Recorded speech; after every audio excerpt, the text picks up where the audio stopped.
About Amazon Aurora. So, what is Amazon Aurora? What are its features? What are the costing? How we can use it? All these things we are going to learn. Okay, it doesn't come in free tier. It is Amazon proprietary database.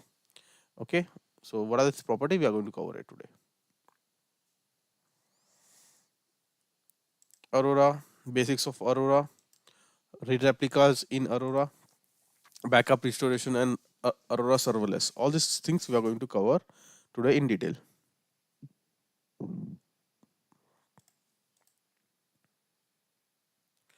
So, what is Aurora? Aurora is a MySQL and PostgreSQL compatible relational database engine that combines the speed and availability of high-end commercial database with the simplicity and the cost effectiveness of the open source database. So in a very simple way, we have seen MySQL. MySQL is an open source database. Similarly, Postgres is another open source database similar to MySQL. So Amazon has taken these two open source database. They even have the commercial database available. So Amazon has taken these two database and they have enhanced, they have improved the performance and did some optimization on this database, and they have created Aurora. So according to Amazon, it is high end database which has high availability and work very fast. Aurora provide up to 5 times better performance than MySQL and up to 3 times better performance than Postgres at a much lower price point while delivering the similar performance and availability. Okay, so this is Amazon proprietary database again. So Amazon has done some research, they have done optimization, and they are providing you a better version of MySQL and Postgres. Again, it is licensed version. I have, as I mentioned earlier, so it doesn't cover in free tier. Amazon RDS manages your AWS Aurora database. So Aurora, it is a part of RDS service which we have already covered. So you can create Aurora database under RDS service. Amazon Aurora manage your Amazon RDS manages your Aurora database, handling time consuming tasks such as provisioning, patching, backup, recovery, failure detection, repair.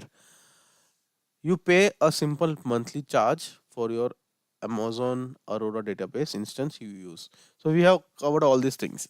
In RDS, we have seen how RDS provide you the maintenance and operational maintenance feature, so you don't have to maintain the database by yourself. It is auto generated and you just has to configure the database such that the provisioning recovery failures can be avoided.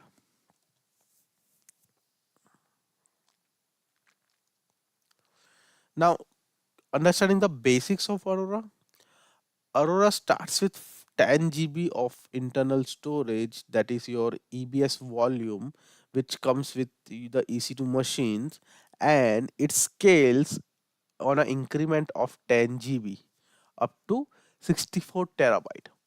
You don't have to do anything. It will automatically scale up as your underlying hard disk is getting out of memory. We don't have to go and provision the new EBS volume, or we have to increase the EBS volume. It will automatically do that for you, and on a scale of 10 GB each increment. The compute resource can scale up to 32 CPU and 2 to 4 gigabytes of memory.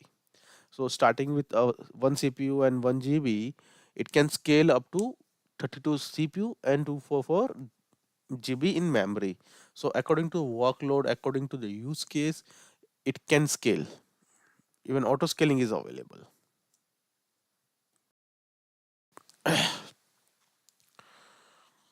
Aurora keeps two copy of your data in each availability zone. with minimum 3 availability zones. So we have learned in RDS that RDS is created in a single availability zone, and its standby will be in different availability zone. We have covered that. Okay,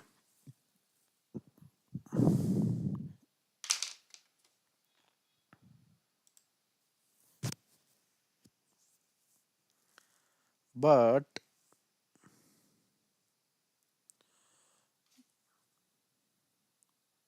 Aurora keeps two copy of your database in each availability zone, and minimum 3 availability zone will be there. So Aurora keeps 6 copy of your data. Okay, it will be running in a single availability zone, but the data is replicate copied in multiple availability zone. Scaling in Aurora.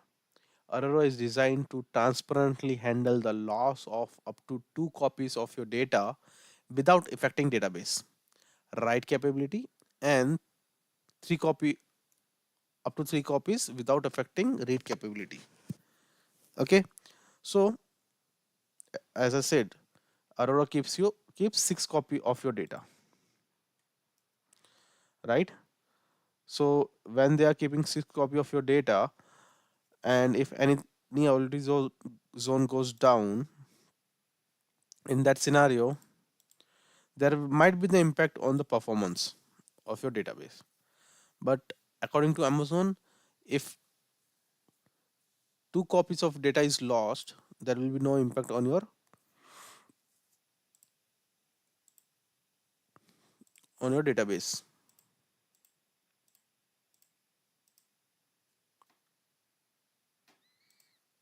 Okay, there will be no impact on your database read and write capability. Aurora storage is also self-healing. What is mean by self-healing?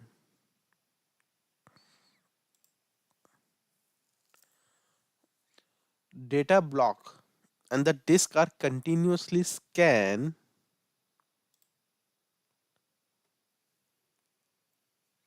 They are continuously scanned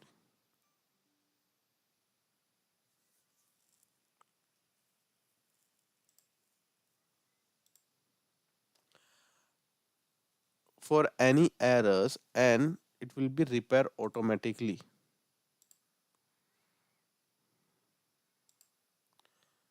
They are continuously scanned and repair automatically.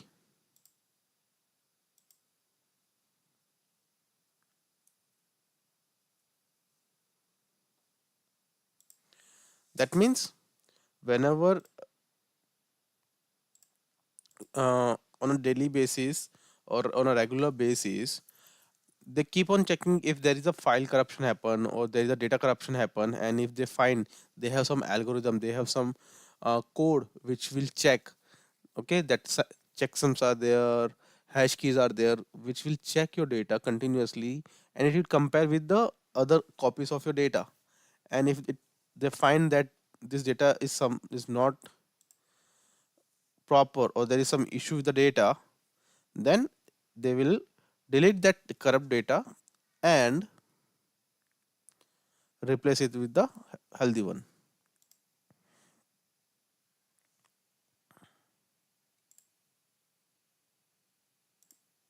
Okay,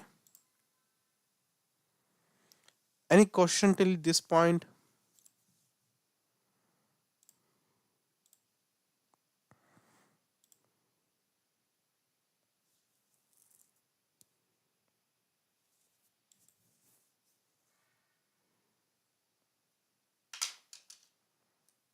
Okay, there are three type of replicas available in Aurora. Okay, Aurora application, MySQL based application, and Postgres based replication. But in a very general, Aurora can go up to 15 read replicas, or generally called replica. So for a single instance of Aurora, you can have up to 15 read replicas. In RDS, we have seen that the replicas are up to 5. The read replicas are up to 5. But in Aurora, the read replicas are 15, up to 15. That's why in Aurora we have not, in learning the read replica, we have not mentioned Aurora. I told you that we are going to learn in the Aurora section that how many read replicas are there. Okay. Now this is a table which you can just refer. So I will just give mention going to read you out the important one. So number of read replica up to 15. Read replicas are synchronized. How they are synchronized? They are synchronized asynchronously. Okay, they are asynchronized. The data is synchronized asynchronously. That means there will be a little delay. There will be a little delay in the synchronization of your data, but it's faster than traditional read replicas.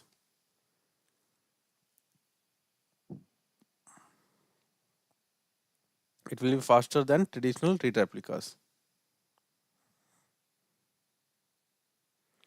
The performance, if there is an impact on the primary database. So as compared to your traditional database or RDS, there will be less impact on the database if you lose primary database. Impact on the performance. So there will be a less impact. Re-replica location. Okay, unlike RDS, where you can create re-replica across region. Okay, unlike re-replica in RDS, where you can go up to cross region, in Aurora it's a within the region. Can your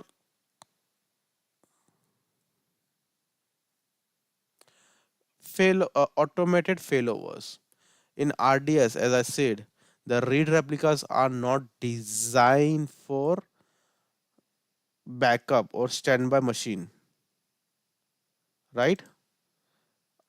I have told you the read replicas are not designed for standby node or backup node, but in read replica, any of the replica can act as a standby node.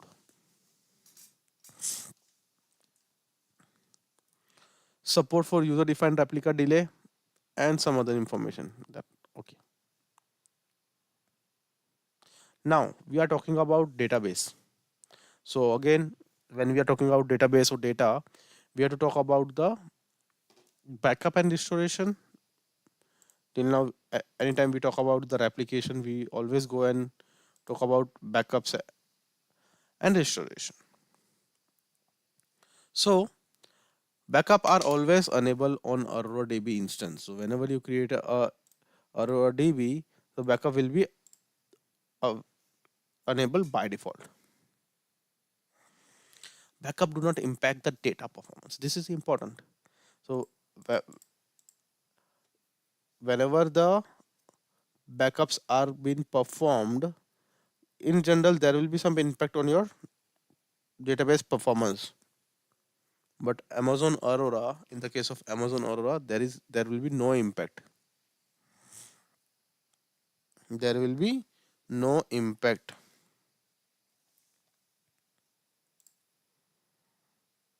Okay. You can also take snapshot with Aurora. This also does not impact on the performance. So you can take snapshots again.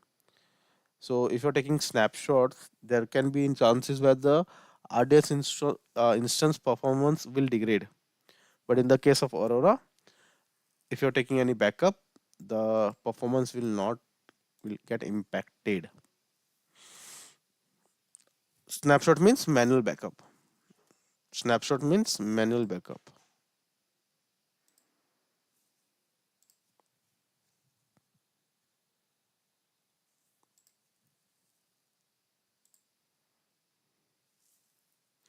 Amazon Aurora automatically maintain 6 copy of your data across 3 availability zone and will automatically attempt to recover your database in a healthy availability zone with no data loss. So in the case of failure, in the case of disaster, Amazon will make sure that they are going to keep the uh, 6 copy of your data in three different availability zone. Always remember.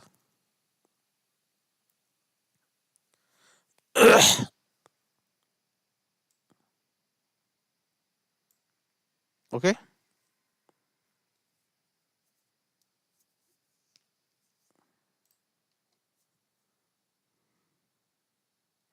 we'll talk about. Okay, any question till this point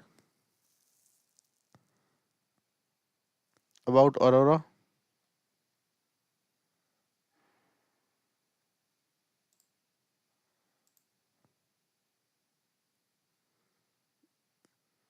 So I will show you in the console how you can create Aurora instance.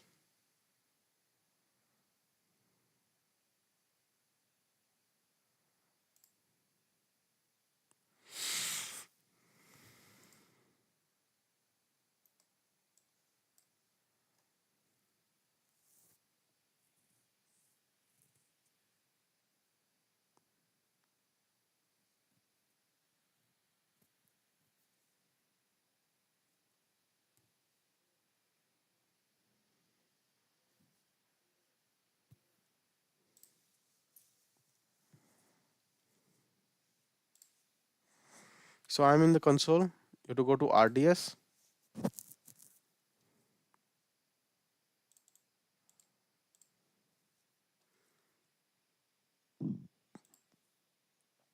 Go to your database.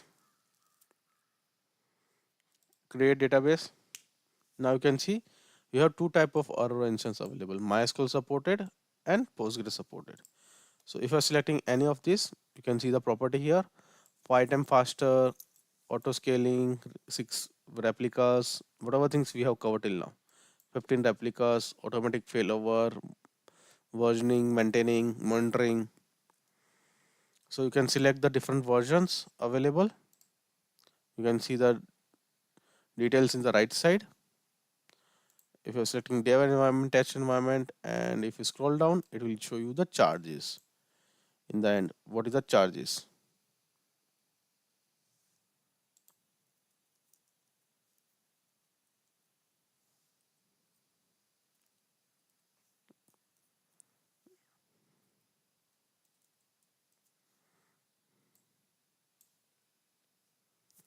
Similarly, all the steps are similar which we have covered in RDS.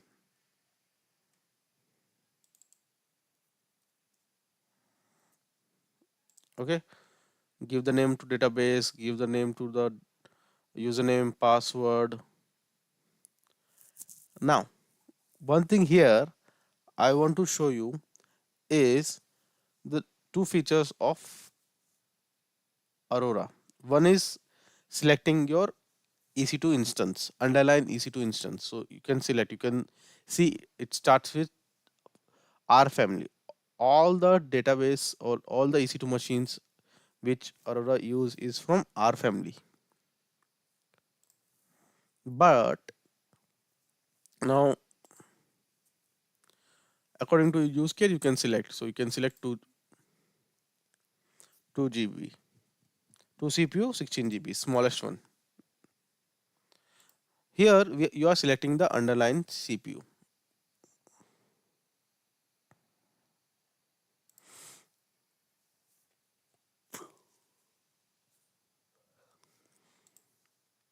Okay.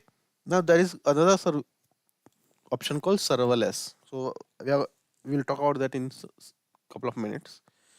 Okay, multi-Z. If you want to enable multi-Z, then IPv4 okay. Security group, public access. You can select similar to other RDS machines.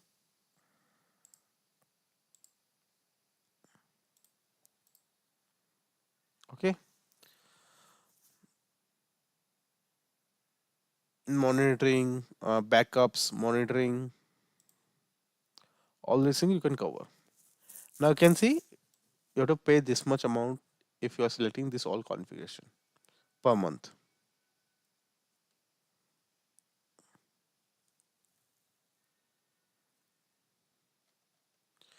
Okay. Now here one important thing is to understand is what is serverless. First of all, how many of you know what is serverless? Have you heard the word serverless?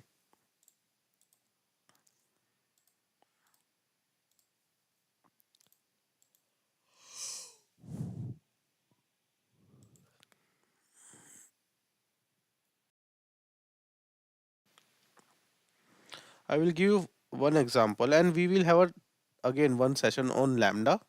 But here, as a word is coming, serverless in Aurora and in DynamoDB also in the next lecture we have to cover. So I will just give you a brief about what is serverless. So take an example right now. This is your EC2 machine. EC2 machine. Okay. Let's say you have created EC2 machine with 2 GB RAM and 2 CPUs. Simple. So this will be your RAM. Now, when you are running your EC2 machine for practice, for learning, have you observed that do you require complete 2 GB? Or if you are running your application, if you are running some code on your EC2 machine, it's always that it is going to consume complete 2 GB. Yes or no? In your local system also, whenever you are running, so let's say if I go to my task manager, am I consuming complete RAM and CPU of my system?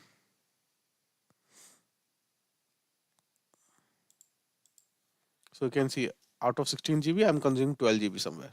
So I'm wasting 4 GB. I'm not utilizing 4 GB of my RAM. So in most of the cases, it has been observed that the max there is always 30 to 40% of the RAM and CPUs is utilized, and other is wasted. The remaining RAM and CPU is wasted or underutilized in most of the cases,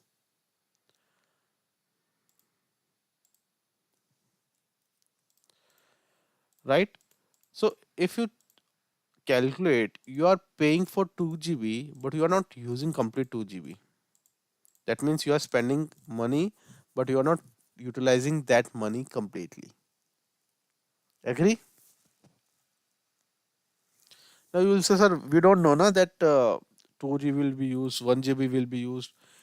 How can we identify? Fair question. There might be the chances where when you are running your code required 4 GB, but you are only providing 2 GB. You are only providing 2 GB, but your application, your code, your system required 4 GB, but you are giving less CPU and RAM. In that case, what will happen? Your computer will be under stress and it will become slow. Your EC2 machine will become slow, and in that case, you might have to upgrade it to 4 GB.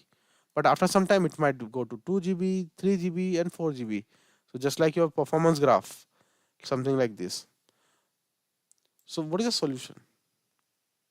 You're spending extra money also. That you are not sure that how much RAM and CPU is required, and it's not always optimal that you provide exact required storage and RAM and CPU.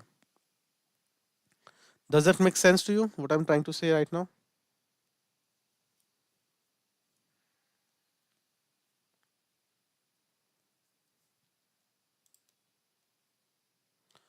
Okay.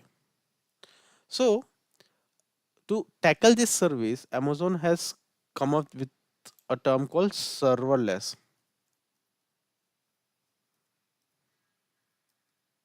Serverless. That means you don't define the underlying hardware. You don't define the underlying hardware. Just tell Amazon that you want serverless applications. In that case, what Amazon does, Amazon allocate a very little memory or RAM to your system. Okay. Let's say it's a 100 MB initial starting. Okay, 100 MB. Now your application is will be running on 100 MB. Now as soon as it find out that your application is getting your RAM and CPU is getting overloaded, Amazon will add additional data, RAM and CPU. And if same thing goes on, it will keep on adding. So let's say over the period of time it required 500 MB because the workload has increased. So Amazon will automatically provide you up to 500 MB. But after some time it has reduced to 300 MB. So it will remove this extra memory and it will be allocating you only 300 MB. In this case, you are saving your RAM and CPU as well as your money. You are not using or utilizing, you are not underutilizing your system or overutilizing your system. So whatever the demand is there, you are running or providing same thing to your system. According to demand, the RAM and CPU or the according to workload, the underlying hardware is increased or decreased. That is called serverless. Here you are paying for actual use RAM and CPU rather than just giving extra memory. You are not paying for the free space, free memory. You are just paying for the actual used memory. Okay, that is a serverless. Am I clear what is serverless means?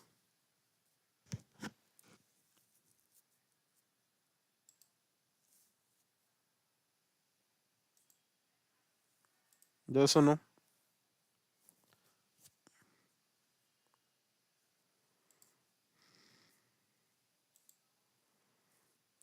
Are we clear what is serverless?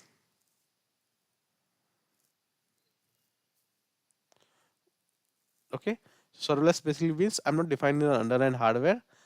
I'm letting Amazon decide according to the workload what can be the requirement of my requirement from my application for the underlying hardware. So in this is a concept. Okay, now industry is moving towards serverless. Again, industries are moving towards serverless. So there are a couple of services which are there. So every company, most of the companies or every other companies want their application to be running on serverless so that they don't have to maintain the underlying hardware. They don't have to go and change the configuration again and again. So when they are giving serverless option. So you can see here now. If I select a memory one, you have to select the underlying hardware, that is CPU, your EC2 machine with the 2 CPU and RAM.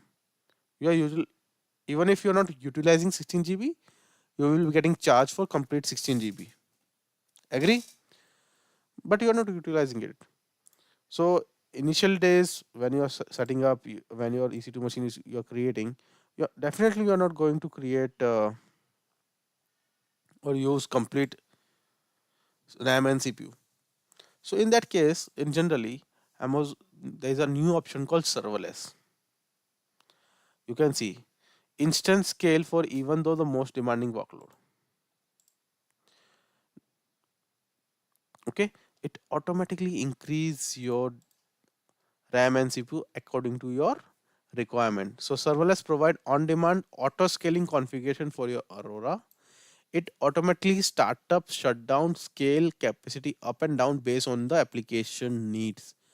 You don't have to worry about that anything now. You don't have to worry about the hardware. You don't have to worry about anything. According to demand, according to the workload, Amazon will increase or decrease the underlying hardware for you. Now you can see it starts with only you have to provide minimum capacity, that is 0.5, and maximum you want to increase. You can increase up to 128. So let's say you want to increase up to 8 GB only. So minimum RAM is 0.5 and maximum you want your system to increase up to 8 GB. That's it. You have to give us lower and upper value. That's it. Now, according to your workload and according to the use case, Amazon will increase or decrease your capability. Now here, the best thing is that you will only charge for the amount of RAM you have used. So if you scroll down, you can see there is no charge information. There is no charge information provided because as per your use case, it will be you will be getting charged. If your system takes 8 GB, then you will be getting 8 GB charge. If your system is taking 0.5 GB of RAM and CPU to run the database, then you will be getting charged for 0.5. So it's not fixed right now. But in the case of selecting the dedicated EC2 machine, you can see the amount is fixed even if you are not using it. Okay. So Aurora serverless. So Aurora serverless is a on-demand auto-scaling configuration of your MySQL compatible and PostgreSQL compatible edition of your Aurora instance. An Aurora serverless DB cluster automatically start up, shut down, scale up and down based on your application needs. Aurora serverless provide a relative simple, cost-effective option for infrequent, intermittent, unpredictable workload. It's very cheap and cost-effective. Okay, that's it all about Aurora. So what are the exam tips? Always remember the Aurora keeps 2 copies of your data in each availability zone with minimum 3 availability zone. So you have 6 copies of data. They try to maintain 6 copies of data in Aurora. You can share your Aurora snapshot, so you can take a backup in the form of snapshot, and you can share within your account and cross account as well. Okay. Amazon Aurora provide replica. There are 3 variants of replica, but in general, Amazon Aurora you can create up to 15 copies of your read replica. The read replica can also be act as a failover in the case of Aurora, not in other RDS. Read replicas are not used as a backup standby, but in Aurora they act as a standby as well. Aurora has automate backup turned on by default. You can also take snapshot of Aurora. Snapshots mean manual backups. Use Aurora serverless if you want a simple, cost-effective option for infrequent, intermediate, and unpredictable workload. Okay, serverless. So if you are not sure, you can go with the serverless option. That's it all about your Aurora. In the for exam purpose and for interview purpose, this is a basics of your Aurora. And it is similar to your RDS instance. You have to create the instance just like MySQL we have created and just log into the system. It's MySQL compatible. So all the queries, all the features which MySQL provide, it will provide to you. But remember, it's a chargeable service. It's not free.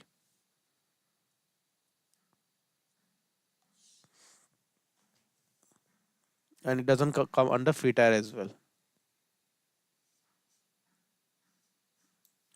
Any question?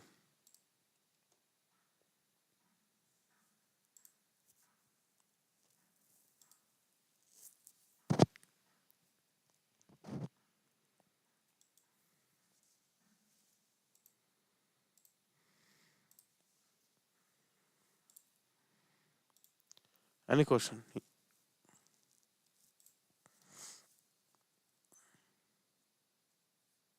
Okay. So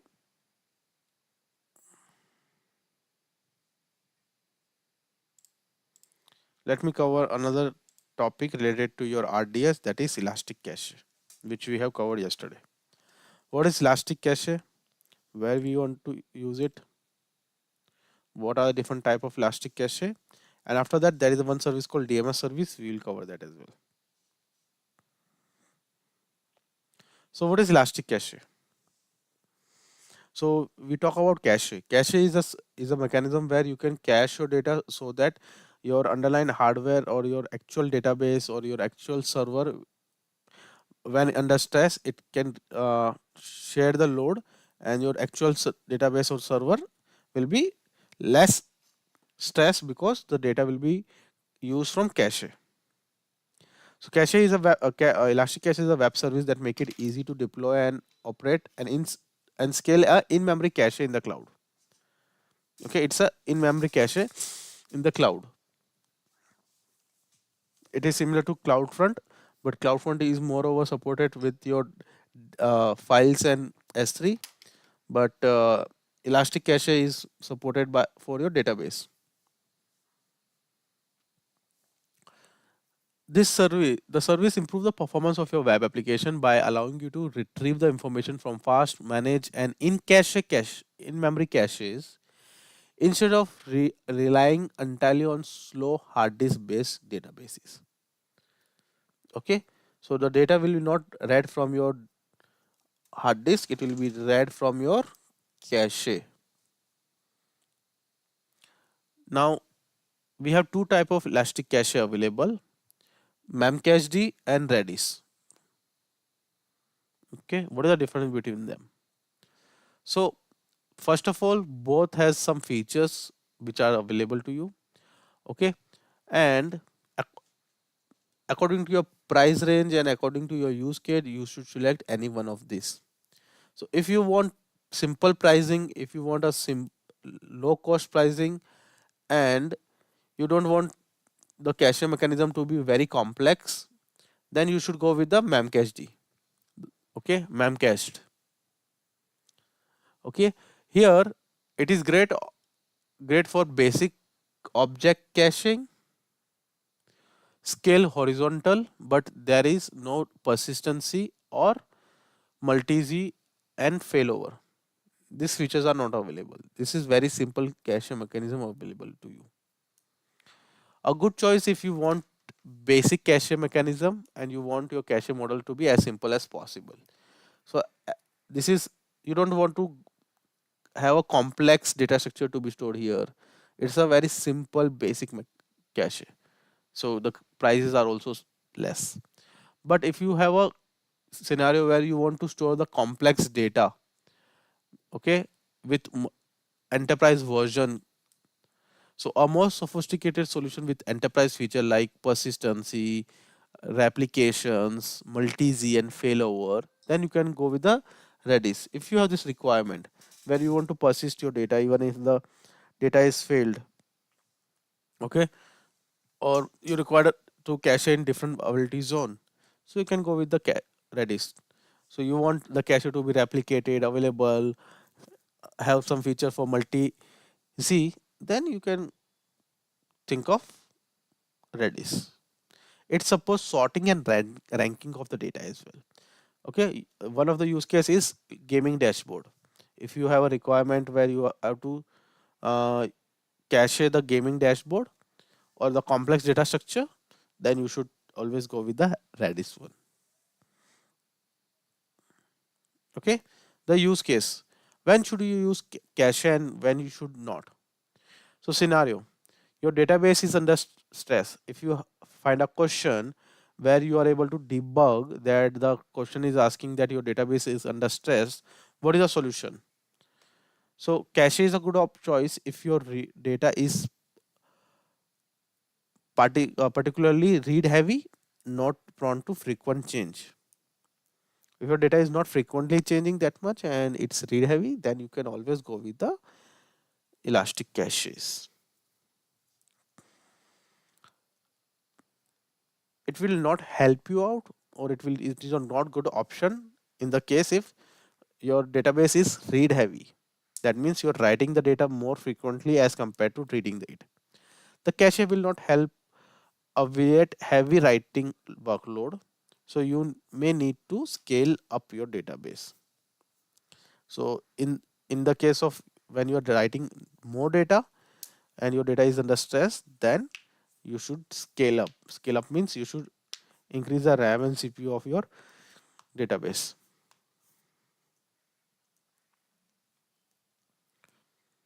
In the case when you, it's a OLAP, online analytical processing, where you are processing a huge amount of data, you are analyzing a huge amount of data, then you should always think of Redshift. If your database is feeling stressed because you are performing online analytical processing type of queries, think of Redshift instead. So these are the few tips which you can use in exam to debug, to get the direct answer that what type of database you should use. Okay.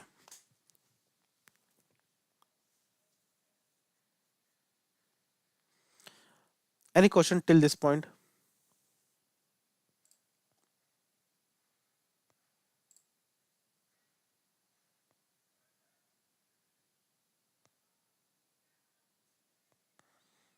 Just no.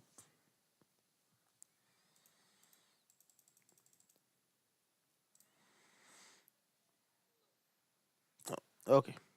Now the final topic for today will be DMS. So we talk about database in the cloud. We talk about a lot about database. But there will be a scenario where your data on your on-premise, you have a customer which is running your database on their on-premise for a very long period of time, right? So they have a database like say Oracle. Oracle is in industry for last 3 to 4 decades. So if you have a customer, let's say take an example of telecom. Reliance company came to you that they want to migrate their database to cloud. That means they are running their database on premise for a very long period of time. They have the data with them, complete data with them, and they want to migrate it to cloud, right? So first of all, there should be Oracle database available in the cloud, or they want to use some other database. Do they want to use Oracle, or they don't want to migrate to another case? So there are two options. Either they can go with the Oracle because Oracle is available in our AWS, or they find out that instead of Oracle they want to use Aurora. So there are two options. They are going to use the same one, or they are going to change the database. When they are so now you have decided that you are going to use the same one. Now you have to migrate everything, every data as well as table information, its schema, its property, its metadata to cloud, and it is a tedious task. Trust me. You have to copy that all the information, all the configuration, all the parameters to the cloud, and even after that you have to copy the data. So that for data you might have to upload the data to S3, and from S3 you should able to push it to your database. So this was a scenario till 2018 to 19 where you have to copy the things manually to the cloud and upload the data to S3, and from S3 you can push the data to your database. But this process might take up couple of days to weeks depending on the data volume you have. Second case, if you want to migrate to another data instead of same database, same client, if you want to migrate to Aurora, in that case the metadata, the features might change. You might to change the configuration, right? It's similar to when you are upgrading your mobile from Android to Android.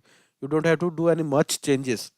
But if you are upgrading from Android to iPhone or iPhone to Android, then in that case you might need to change the setting and do some changes in your data, something like that. So it become more complex when you go with different database.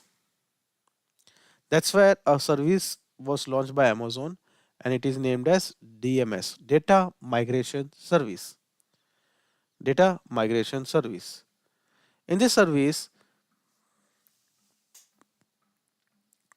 this is a service which make the migration of relational database, data warehouse, NoSQL database, and other database easy. You can use DMS to migrate your data in. You can use your DMS to migrate your data into AWS between on-premise instance through AWS setup, or between combination of cloud and on-premise setups. DMS is a server. is a server. It's a EC2 machine. Okay, in AWS that run a replication software.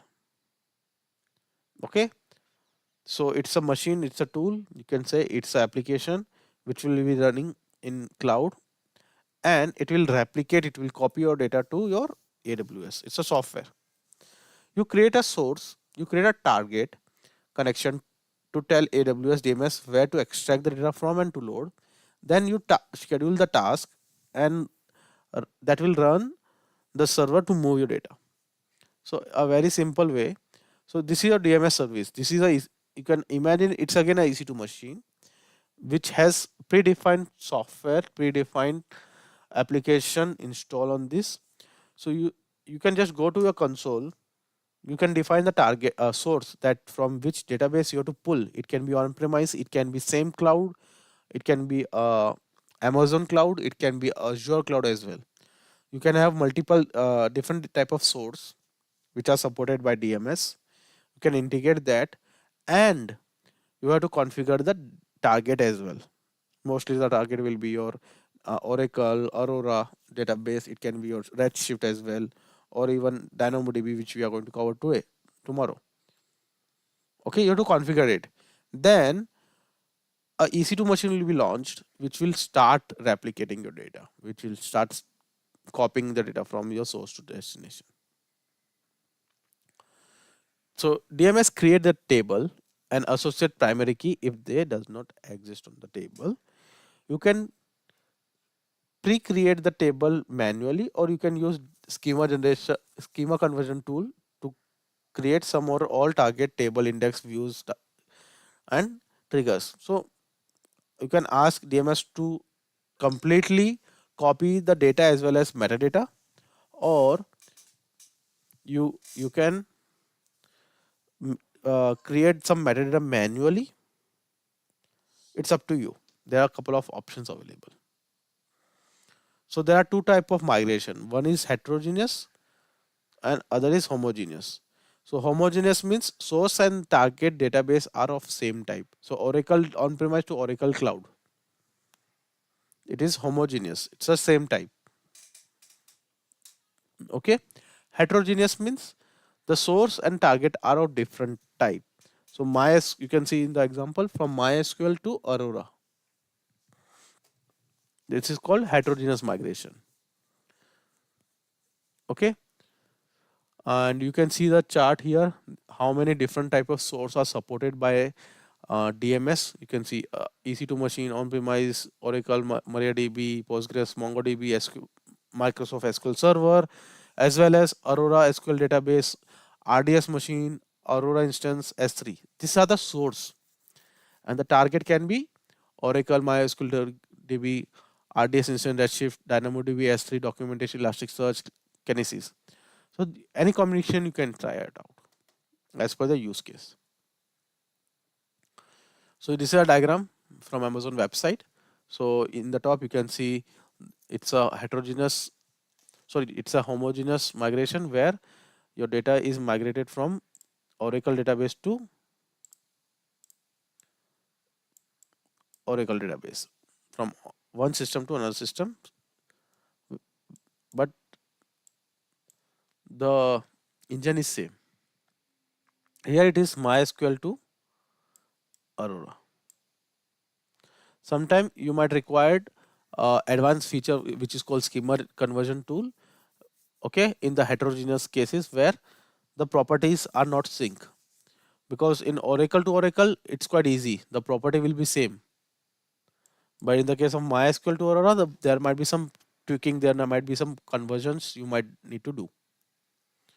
So that's it all about your DMS. It's a simple service. Okay, you just have to define the source and destination. So previously, still now it's a very complex thing to migrate our data from on-premise to cloud. Even my companies are basically doing the same thing. We are sometimes we use according to use case we use this service. Again, it is a chargeable service, and you can see the document here how you can do that. There is a small demo video available.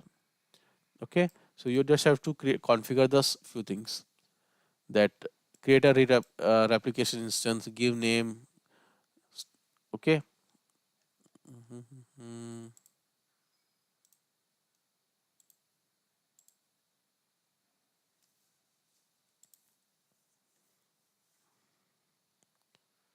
Yes.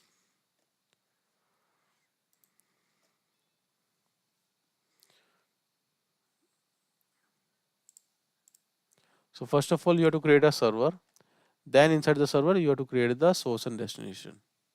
If- I think they have changed. Yeah, endpoints. You have to create the endpoints. Means you have to define the uh, what is the source URL and what is the destination URL. Even they have launched new one is called serverless, where you don't have to define the underlying hardware on which the application will work.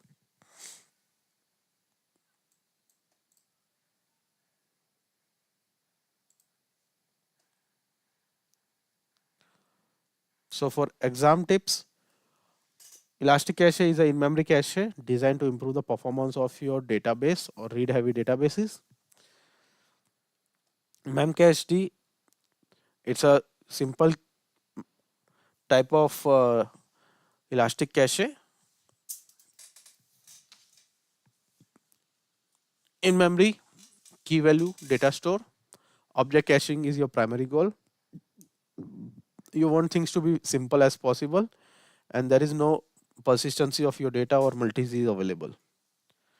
You don't need any advanced data sorting or data types. If you have that requirement where you have a complex data type and you want to have high features, enterprise features, then you can go with the Redis one. In memory, key value storage, you are performing data sorting and ranking and such as gaming dashboards. You have an advanced data type such as list and hash. You need data persistency, multi-Z, then you can go with the Redis. DMS allow you to migrate data from one source to another. Source can be either on-premise or inside AWS itself or other cloud providers such as Azure.